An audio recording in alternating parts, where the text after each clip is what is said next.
Le risque routier professionnel.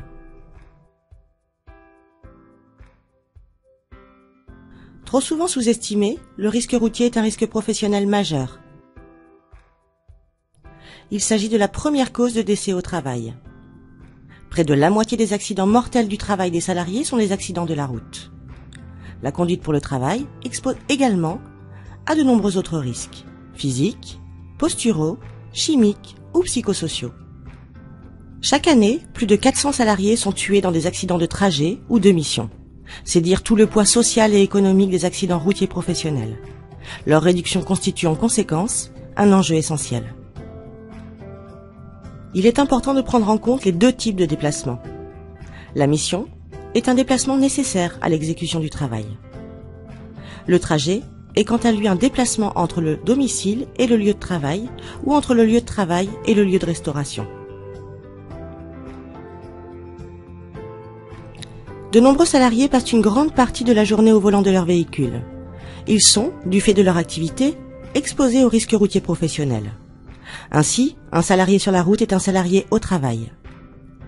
Il s'agit d'un coût pour l'entreprise. Il représente un coût pour l'entreprise sur le plan humain, avec les accidents, les impacts sur la santé, mais aussi économique, les indemnités d'accident du travail, les frais médicaux, les taux de cotisation AT-MP, le remplacement d'un salarié absent, et de l'organisation de l'activité, avec un impact sur la charge de travail des équipes, la production et le chiffre d'affaires.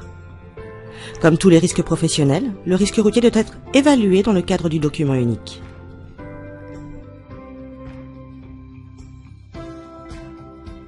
Les différents leviers permettant de mettre en place un plan d'action.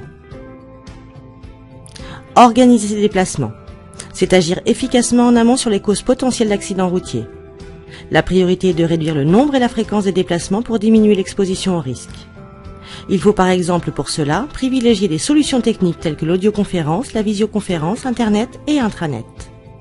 Donner la priorité au transport en commun lorsque c'est possible. Et ensuite préparer au mieux les déplacements. Entretenir le parc de véhicules. Pour cela, doter les véhicules des équipements de sécurité et des systèmes d'assistance à la conduite. Maintenir les véhicules dans un bon état de fonctionnement. S'assurer que les charges transportées ne constituent pas un facteur de risque supplémentaire. Fixer les règles de communication sur la route. Il est important de définir les conditions d'utilisation des distracteurs de conduite, tels que les smartphones ou les GPS. Aucune communication passée ni reçue au volant. Enfin, développer les compétences. Responsabiliser les conducteurs par une formation théorique et pratique aux risques routiers, mais aussi informer les salariés sur une bonne hygiène de vie et prévenir des addictions, et enfin, initier aux gestes de premier secours.